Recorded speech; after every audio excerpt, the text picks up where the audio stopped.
So good to be here. Tarun talked about the fact that he's kind of known me a little bit, and so I must tell you my part of the story now. I've always been fascinated by this whole idea of what makes people win. Okay? What is it about some people that, you've all seen them, they promise a lot, they look like they're the brightest people you'll ever find, fantastic credentials, went to the right schools, and yet they don't actually achieve too much.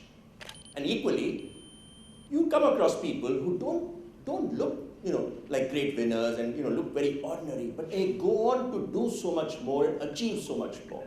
And we've all seen this happen. There are teams, and sometimes you'll find a team which is filled with stars, all the big names, and they don't get much. And then you'll have a Lagan-like team, a bunch of ragtag people who come together and magic happens. And I've been fascinated by this idea of what is it that makes people win.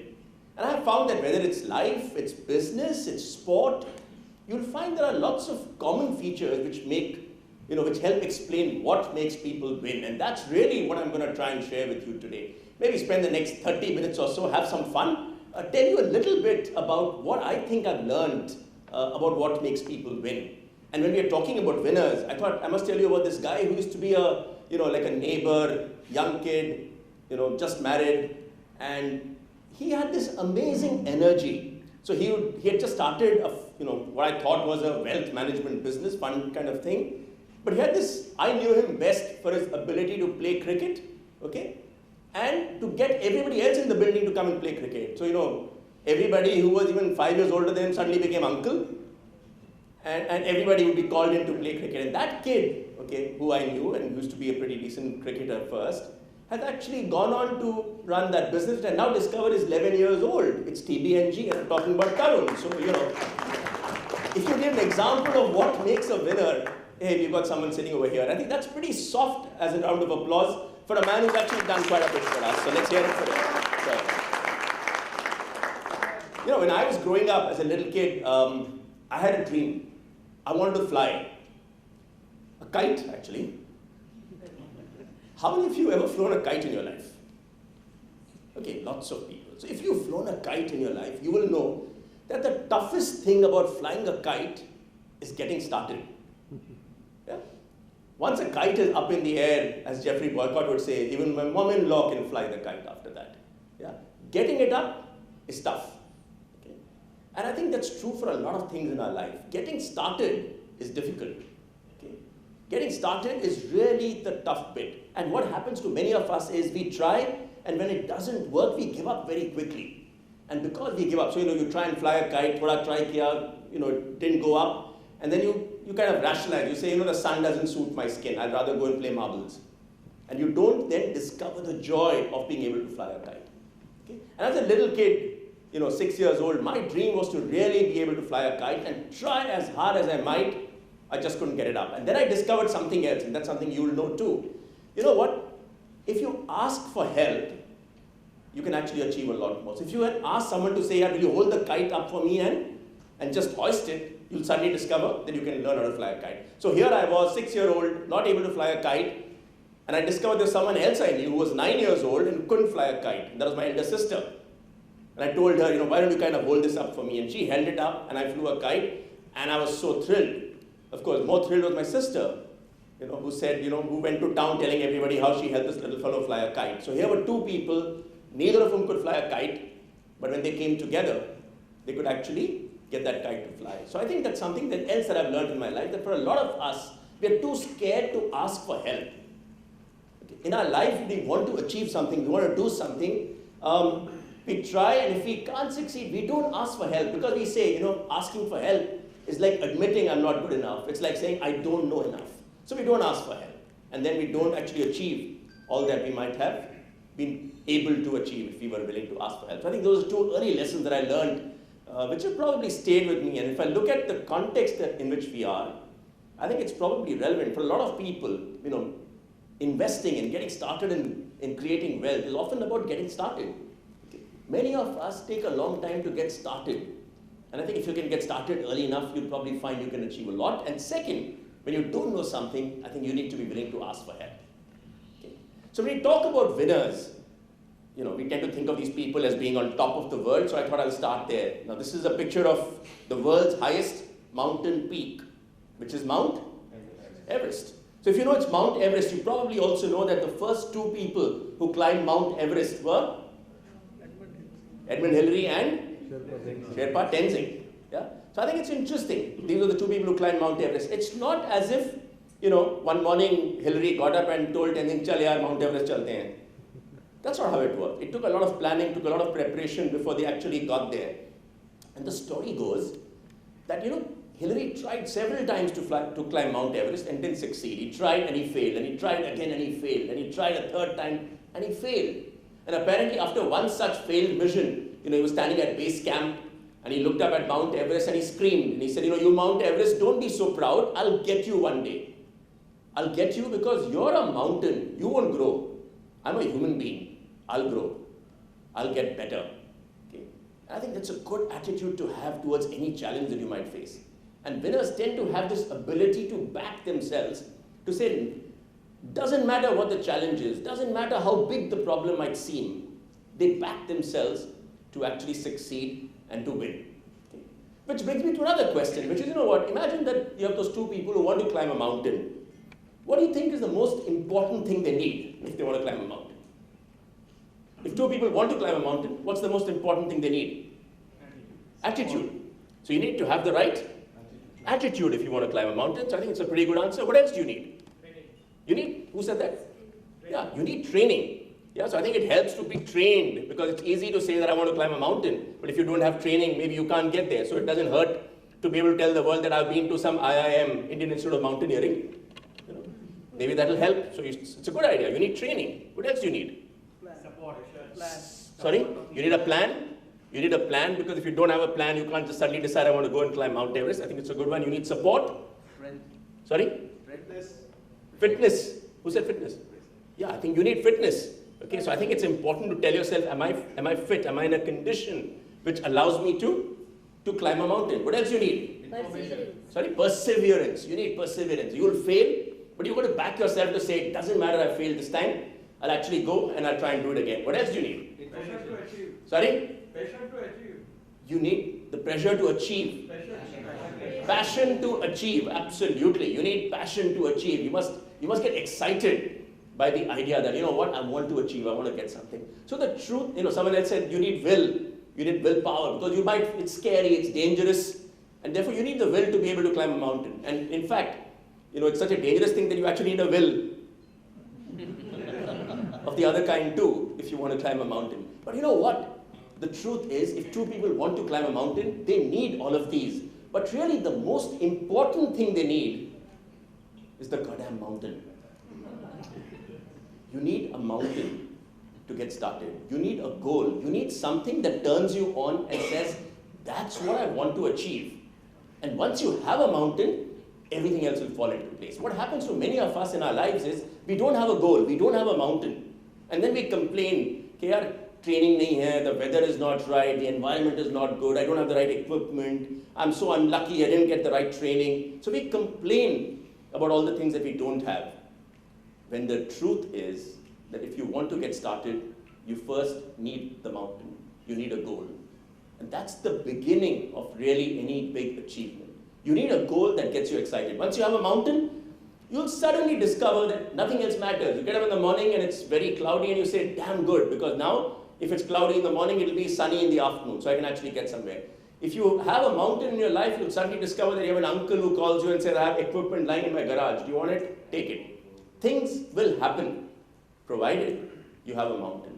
So I think it's not a bad idea for all of us to ask ourselves the question, what's the mountain in our lives? And I think very often, even when it comes to the business that all of you are in, which is very to say, you're investing and you're trying to create wealth, I think it's good to start with a goal. It's good to start with an objective, because that will then put everything else into perspective.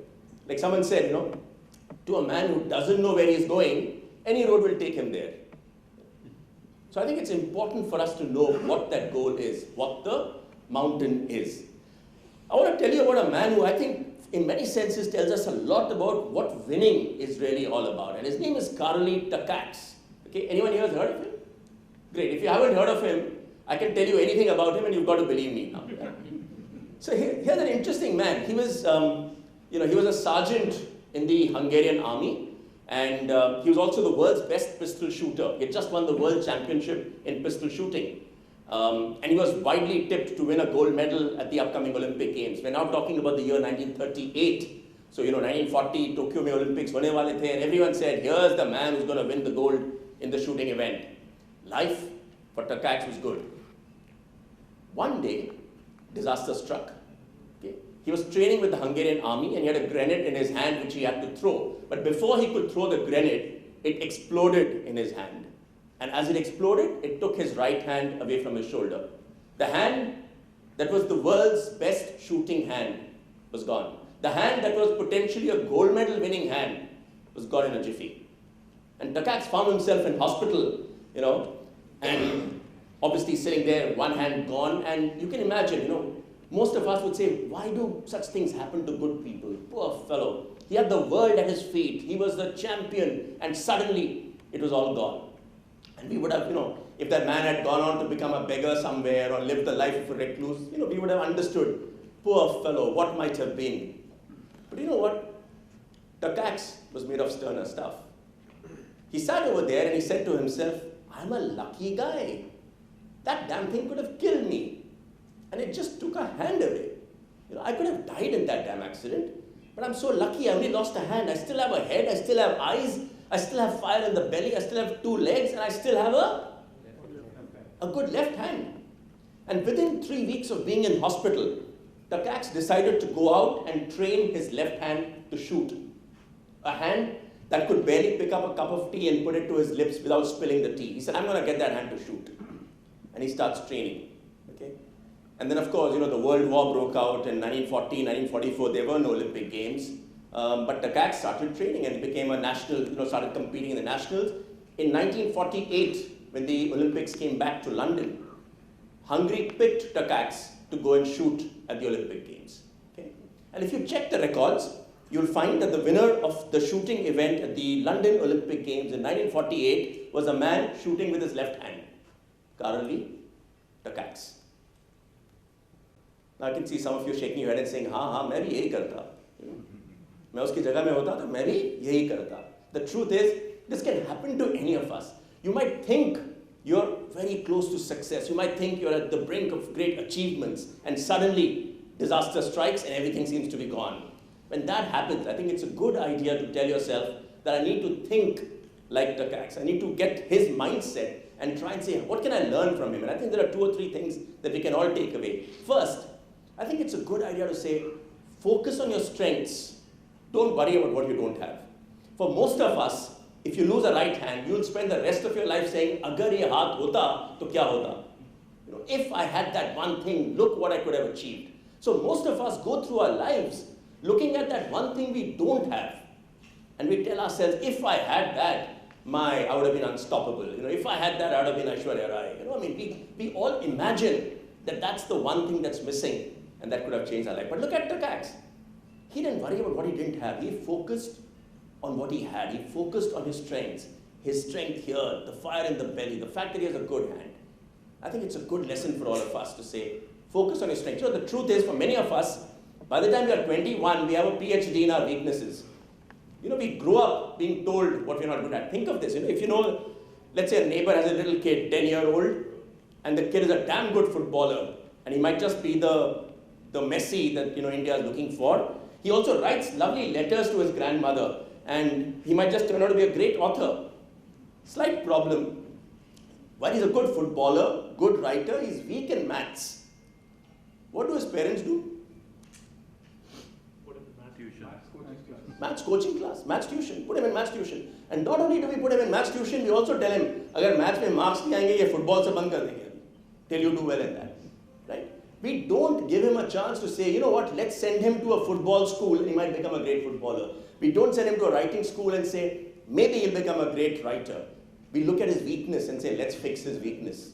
Okay? And we all grow up worrying about our weaknesses. Not a good idea. Focus on your strengths. Focus on what you have. And that's your best chance of actually turning something truly spectacular. Lesson number 2. I think as you try and achieve something in life, you will fall. you will fail. But the trick is to get up quickly. In the case of Takacs, within 2 weeks of losing his right hand, the guy was back on the shooting range trying to get his left hand to shoot. What happens to many of us when we are down, we feel, oh, we are so unlucky. My goodness, why does God do this to me? And we stay down, and we stay down. Other people come and say, you're so unlucky. Everything you try, you fail. And when they're down, they'll come and they'll crush you further. And whatever little confidence you might have had goes away even further. So I think it's a good idea to pick yourself up and learn to run. Okay, I think like a boxer. What happens to a boxer if he's knocked out in a fight? He's got to get up before the count of 10. One more second, and it's all over. So learn to think like a boxer and tell yourself, if I'm down, I need to get up really quick.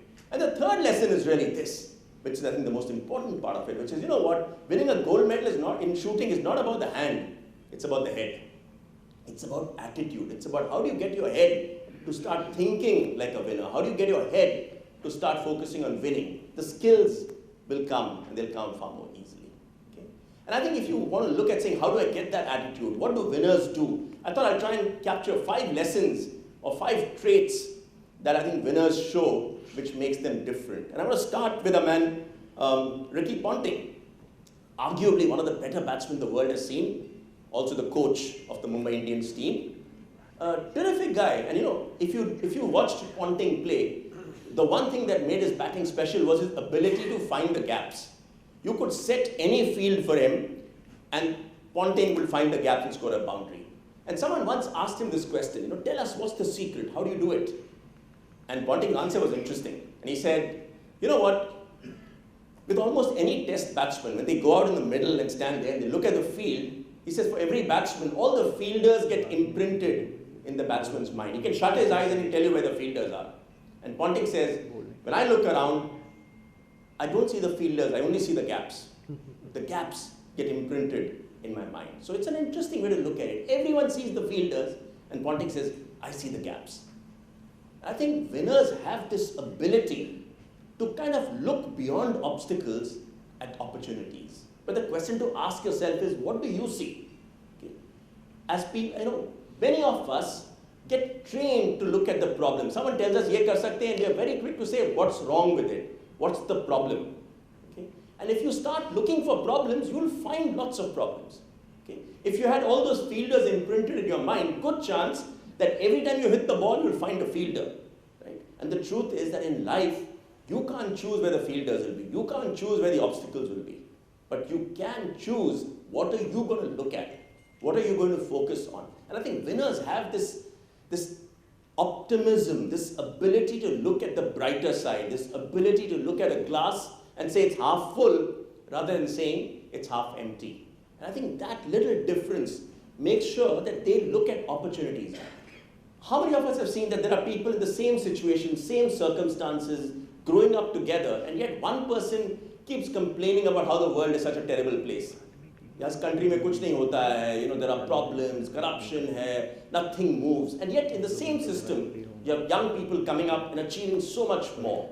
One person thinks only of the obstacles and the problems, and that's what he finds. The other person thinks of opportunities, and that's what he finds. So I think it's important for us to believe in the opportunity, believe that there's good stuff happening out there, and you'll probably find that you'll start seeing them. The second one is really an interesting story about a Chinese bamboo. A Chinese bamboo is actually a tree that grows to a height of about 80 feet. Okay? Think about it. That's like a good 8-storied building, actually 10 stories in Bombay, not even 8. It's really tall, and it takes about 5 years and 3 months to reach its full height of 80 feet. Here's the interesting bit. For the first 5 years, you see nothing. Okay. The seed, there's a little sapling that's coming up, that's it. All the activity in the first 5 years is below the ground. Okay. It's forming a complex root structure which will now support a tree which will be 80 feet tall. 5 years, you see nothing, and then in 3 months after that, it just takes off and grows to its full height of 80 feet. Okay. Think about it. Imagine now that some of us here were lucky enough to have the Chinese bamboo. Okay. Suppose if someone gave us a seed, and he said, wow, I've got this wonderful seed. What do? You put the seed, put some water, put some fertilizer, and you look at it. Arey, kuch nahi ho raha hai. I think unlucky hu main. My thumb's not good. But let me try again. So you put it in, put some more water, some more fertilizer, nothing happens. And you start saying, Arey, I'm not sure if roots are being formed. Let me check roots here. And when you do that, of course, no roots get formed. Okay? So I think it's a good idea to remember that nothing of significance will happen in a hurry. Okay? Some of the biggest ideas, some of the best ideas come good with patience. You've got to persevere. And I think somebody talked about saying you need perseverance if you want to climb a mountain.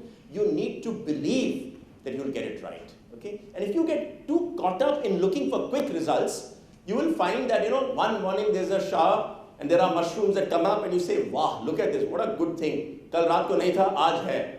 Right? What a star. Pick of the week, best thing that you can do, mushroom aa gaya. In 3 hours, the mushroom is dead and gone. So I think as people, as winners, we need to remember that you've got to stick with an idea. You've got to persevere to make sure that you actually get it right. Okay? And I think perseverance pays in investment, in life, in almost anything that you're looking for. Stick with an idea. Don't be in a hurry and don't look for quick results. Unfortunately, most of us have got spoiled by 2-minute noodles and instant coffee, and we think that even when it comes to bigger things, we should get results much more quickly. Here's another lesson that I think you want to learn. Imagine now, I think it's very true for all of us, imagine now that I'm in this garden, okay, and there are lots of rabbits running around, and all I have to do is to catch one rabbit. Let's say there are 10, 12 rabbits running around here. I need to catch, how many? One rabbit. So that's easy. So what do? I see this fat white rabbit, and I say, let me catch him. So I go running after the white rabbit, and the rabbit goes a little further ahead, and I run a little faster, and it goes a little further ahead. Now I dive and I try and catch it, but the rabbit just gets away. And as I fall, I pick up some mud, and I look around and I see this brown rabbit looking at me. And I tell myself, brown was always my favorite color. So now I say, let me catch the brown rabbit. So now I start running after the brown rabbit, and the brown rabbit now stays one step ahead of me, and I run faster, it still stays one step ahead. I dive and I fall and I can't catch the brown rabbit, and then I see this grey rabbit looking at me. And I remember how all my friends have a grey rabbit. So I say, now let me catch the grey rabbit. And now I start running after the grey rabbit, and by the end of the day, I'm really tired. And and people ask me, what do you do? Oh, you don't have no idea, I'm so busy. Busy doing what? I catch rabbits. Really? How many rabbits have you caught? 0. Okay? And I think this is true for a lot of us, that we have lots of opportunities, lots of avenues available to us. And what happens to us is we go after one, and then at the first hint of trouble, when it becomes difficult, we stop and then try something else. And after that, when it becomes difficult, we try a third one. So, how many of us have said, Arey yaar, need to lose weight. So, kya karenge? Gym jayenge. So, we go to the gym. After 2 weeks of gymming, maybe 3, and then, of course, it becomes a little tiring early morning, getting up at 5. Someone tells you, this is wonderful GM diet. Try karo yaar, bahut acha hai. So, you try the GM diet. And after 2 weeks of trying the GM diet, someone tells you, Arey yaar, ye kuch nahi hai, you should walk. And then you go walking, and then you do that for 2-3 weeks. And then after 6 months, you find your weight is the same. And you tell people, Arey, kuch nahi chalta. I've tried everything. Yaar. Nothing works. Right? So I think it's a good idea for us to say, you know what, if you want to catch a rabbit, this is the way to do it. Focus on one rabbit. Put it in your pocket, then worry about the next rabbit. Okay? I think focus can be very powerful. This is not to suggest that you must not try and catch multiple rabbits. But make sure that if you're after one rabbit, catch it, put it in your pocket, then worry about the next one. And if you find that you can't catch your rabbit, change your tactics, change the way you go about catching the rabbit, but don't change your rabbit. Okay. Another lesson that I think came to us, which is the 4th one here, is really something from this Sri Lankan cricketer called Marwan Attapattu. Many of you would have heard of Marwan Attapattu. Good, went out to captain Sri Lanka, great batsman. Okay? Interesting story, and his start in Test cricket was very interesting, and I want to tell you a little bit about his second run in Test cricket and why that second run was so significant. So Marwan Attapattu, good cricketer, played well in first-class cricket, was picked to play for Sri Lanka, was picked to play, made his debut. Didn't have a great debut. First innings, scored a 0. Second innings, also scored a 0. So, got dropped. and then went back to play first-class cricket, scored lots of runs. 21 months later, he got picked to play again for Sri Lanka. And this time he did much better than the first time. In the first inning, he scored 0. In the second inning, he scored 1 run. And he got dropped again. Okay? And after that, he was again back to playing cricket. Now you can imagine what was he going through his mind. Here's this young cricketer trying to make a name for himself, gets a chance, fails. Okay? And the temptation to say, maybe this is not for me. Maybe I should go and, take a bank job or do something else must have been pretty strong. But Attappattu stuck with it. And like I said, after 17, 18 months, he got he got another chance. Okay? And he came back and he played. And he was lucky. No, he wasn't. He was lucky because he got called back. But he scored 0 and 0. Okay? So in 3 years, this young man has now played 3 test matches and has got 1 run and 5 zeros. And then, of course, 3 years later, he gets a chance to play again. Okay, he gets picked. So really, 6 years after he made his debut, Attappattu came back and scored his 2nd run. Okay? And really, after that, there was no looking back. He went on to score, I think, 1500s, 5 double centuries, went on to captain Sri Lanka, became a very successful cricketer. But here's the interesting bit. Imagine now that it takes you 6 years of test cricket and 4 test matches to score your 2nd run. How many of us would stick it out? How many of us would have the patience to say, you know what, I'll back myself to succeed? Okay? How many of us will say that, it's easy for me to give up and say, let me try and do something else. It's easy to say the world is an unfair place, selectors are unfair, they are biased. We can all find reasons why we're not succeeding. But here was a man who just stuck it out and actually went on to achieve pretty much all the success that, a good successful test cricketer might have achieved. So I think it's good advice, never give up. And I think this is, to reiterate, never give up, just stick with it. If you learn not to give up, winners don't give up in a hurry. Winners will stick through it and say, let me try and achieve what I can. Okay? And that brings me to the 5th one. And here's a little quiz for all of us. Imagine the 3 monkeys sitting on a tree above a pond. One of the monkeys decides to jump into the pond. How many monkeys left on the tree? None. Why none? They all jump. They all jump. You know what? This used to be the right answer until recently. And then the monkeys Googled it. Oh. And they asked, what would men do if there were 3 men on a tree? And they found they would have all jumped. And they said, men can't be too smart, so this can't be the right answer. So that's not the right answer. So what's the right answer? How many monkeys left? Simple math then. Simple maths would tell you it is? Yeah, but then, that wouldn't be a question I'd ask you in this place. That would be insulting. Sorry? Why 3? Because they have just decided. They only decided to jump. These monkeys are like that, not like us. How many of us have decided that, from 2015 I'm going to start doing something, right? Resolutions. We decide, right? Not enough. So I think it's important for us to remember that success in life doesn't come out of deciding to do things. It comes out of doing it. Okay? And I think those Nike guys got it right, which is, just do it. Become the kind of person who just does it. All of us can be very busy planning to do things, deciding to do things. We all have a list of things that, we listen to somebody say, yeah, from now I will do it. I'm planning to do it. From next week we'll do it. Next month we'll do it. We are constantly deciding to do things, planning to do things. Doesn't work. Success comes when you actually do it. Okay? So become the kind of person. Winners have this urge for action, this bias for action, which says it's not enough to just think about it, just do it. It doesn't matter if you make mistakes, just do it. It's only when you start getting into this habit of getting things done that you'll be on the journey towards becoming a winner. And I think Martin Luther King said something very interesting. He said, take that first step. Don't worry if you can't see the entire staircase. Take that first step. And that's an important way to look at it. What happens to many of us is, we don't take the first step because we can't see the end. Okay? We want to do it, but we don't take the first step saying, Pata nahi kya hoga? How many of us, want to see Shirdi, and you say, if I can't see it, I'm not ready to leave the road right now. You have to leave. You've got to first get on and get onto the road, do the first kilometer, and then the second and the third, and then in 200 kilometers, you'll probably reach your destination. But for all of us, we want to see the end before we get started. So I think it's a good idea to say, how do you ensure that you take the first step? Become the kind of person who takes that first step, and you'll suddenly find that you can achieve a whole lot more. Okay? I now want to end with a little example of what I think something that happens all around us and can teach us lots of useful lessons in what being a winner, what being a winning team, what creating a winning organization is all about. Okay? And what I'm going to do is to share you a story about the Dahi Handi. Now this happens every year. All of you familiar with what happens in Dahi Handi, right? I mean, all those Govindas come together to try and break the Handi. And what's in the Handi? Lots of money. Okay? So that's what they try and get.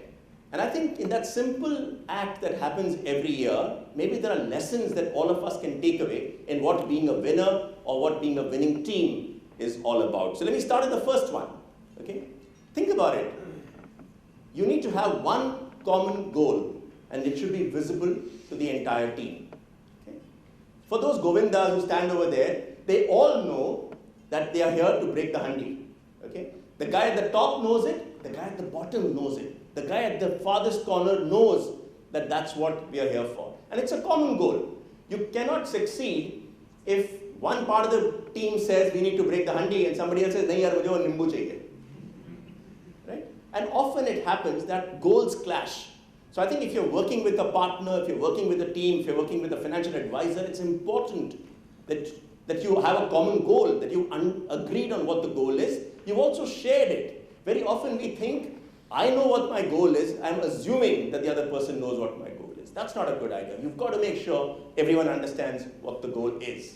Lesson number 2, trust your teammates to do their jobs. Okay? Most of us in teams are very good at doing someone else's job. And we don't focus on our own job. We are constantly checking to see, is the other man doing his job? Look what happens in the Dahi Handi. You have people standing at the bottom whose job is to stand firm, allow other people to climb. And there are some people who have to climb up and try and break the pot.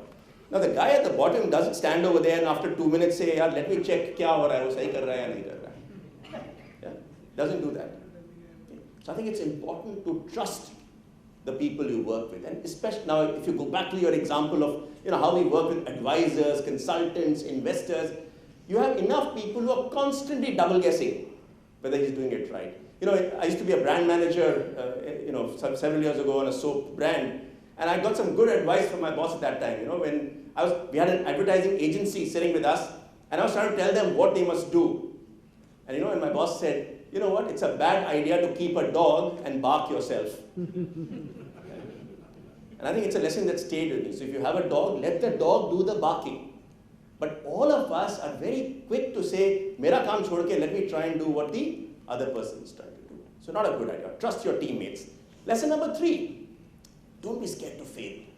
Failure will happen. Kuch try karoge, failure hoga, you'll fall, you'll slip. But you learn from that and get on. If you fall one more time, get up one more time. These guys, when they're trying to form this Dahi Handi, they'll fall. But when they fall, they don't turn around and say, "Arey, ye to bahut dangerous hai yaar, agle saal se kabaddi khelte hain." They just say, you know what, didn't work this time, let me try it again, let me try another way in which it might work. And I think unless you're willing to fail, unless you're willing to tolerate failure, you'll never really succeed. And every time you fail, you actually increase your chances of success. You actually get closer to finding more ways to succeed. What happens with Dahi Handi is simple, right? Every time someone breaks the Handi, that's the end of the game. They don't replace the Handi. Now imagine your Parel Panthers, and you say, yaar, wo Chinchpokli cheetahs, they are very good at it. Let's go where they go. Let's follow in their footsteps. So what will you do? You'll go behind them. But every time they break the pot and then you get your turn, it's no use. By the time your turn comes, the pot is already taken. So I think don't try and just follow other people. Don't just try and follow the herd. Don't try and say, he's successful, so let me just do what he's doing. Because by the time you get there, the prize is already taken. So you've got to have the courage to be able to back yourself to succeed. Okay? And that brings me to the last one in this, which is really to say, you know what? Not the last one, the second last one. Some people will try to spoil your plans. What happens over here? Okay? As these guys are forming a pyramid, you have women in the balconies throwing water, trying to make these guys slip and fall. Okay? And when that happens, the Govindas don't stop work and say, under section 37A of the Indian Penal Code, what you're doing is incorrect, unfair practice. They say, let them do what they want to do. My job is to form a pyramid and break the Dahi Handi. I shouldn't waste my time trying to fight someone who might be an irritant, who might be trying to spoil my plans. I think it happens in our life. You will find distractions. You will find people trying to create some distraction, maybe trying to spoil it for you. Don't get so caught up in fighting them. Stay focused on achieving what you wanted to achieve. Okay?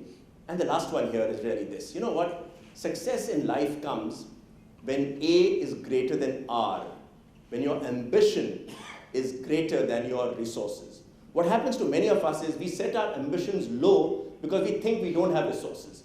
We have a very narrow view of our resources, and we keep thinking it's not right. And our Indian society, our upbringing tells us, aukad mat bhulo, it's not good to dream big. So we keep bringing the size of our dreams small to fit in with our resources. Not a good idea. Dream big. Okay? You will find that as your ambition gets bigger, suddenly you'll attract resources. Someone once said that the difference between MNC companies in India and entrepreneurs is really here. MNC companies say, what is our resource? I think we can deliver a target of 100, so let's try and aim for 95. And that's how they look at it. The entrepreneur looks at it and says, 100? I think you can do 20,000 over here. And when he says 20,000, he has no money in his pocket, he has no people, no idea. But because he has a dream, he attracts resources. He attracts resources which will come and help him to achieve his ambition. Okay. So I think the advice for you is pretty simple, which is to say, you know what? Dream big, aim high. And somebody said that the real danger for most of us is not that our aim is too high and we miss it, but that it's too low and we reach it. So I think it's a good idea to dream big, aim high, and hopefully you'll keep winning. And I think we're going to have a bit of a chance to try and take questions. So you want to do that right away? Do you want to take questions from here? Do you want to come and ask questions here? How do you want to do this? You'll have a moderated discussion? Okay. So all I would say is, you know what? It's easy to be a winner, but before I finish off, maybe I'll tell you one little story before I end. Given this is not the brightest days if you're a cricket fan. But you know what? I've got good news for you. Yeah. Yeah. But there's good news. Apparently Alia Bhatt has said, semi-final mein haar gaye koi baat nahi, lekin final jeet jana. So I think maybe there's hope yet.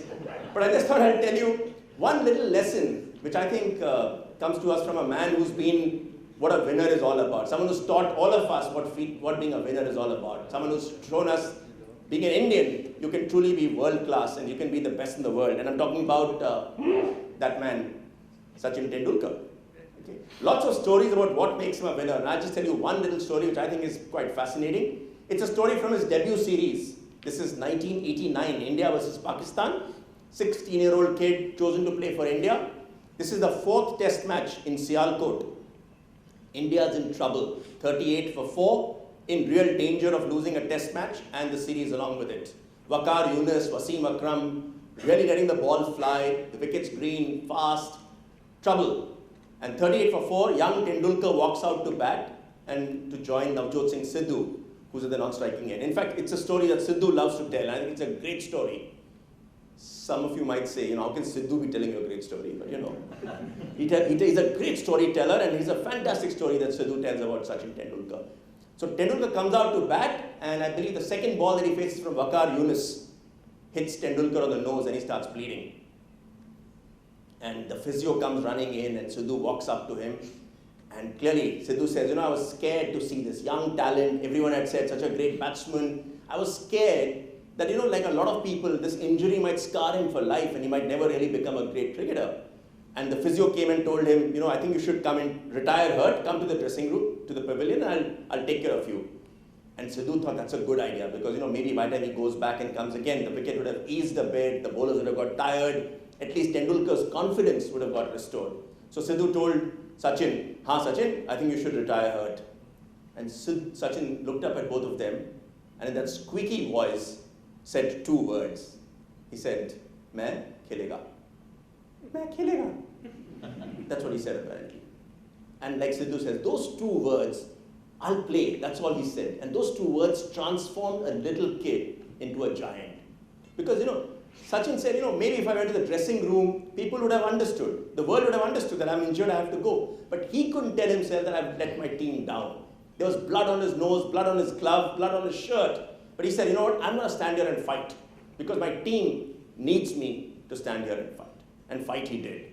He scored a 57, I think, and India's, he had a 100-run partnership with Sidhu, and they saved the game. But I think it's an interesting one for all of us to remember that in life, there will be problems, there will be challenges, and we will always have a choice of looking at the challenge and saying, you know what, I get out of here. I want to come out of this. I'm not interested in taking this on. Success comes when you back yourself to say, I'll fight, main khelega. There will be times when the problem will look too big and you'll ask yourself, why am I doing this? To hell with my team. I don't want to take this. I want to go. But that's the time when you need to stand up and say, main khelega. And if you ask me what makes winners really win, I think it is this ability to fight. It is this ability to stand there and say, main khelega. It is this ability to say, it's not about me, it's about my team. My team needs me to stand here and fight. So there's nothing else that you want to do after all of this. All I urge you to do is to say, next time you see a problem and you feel like running away, all you should do is just remember Sachin and say, main khelega. Thank you very much. I've enjoyed talking to you.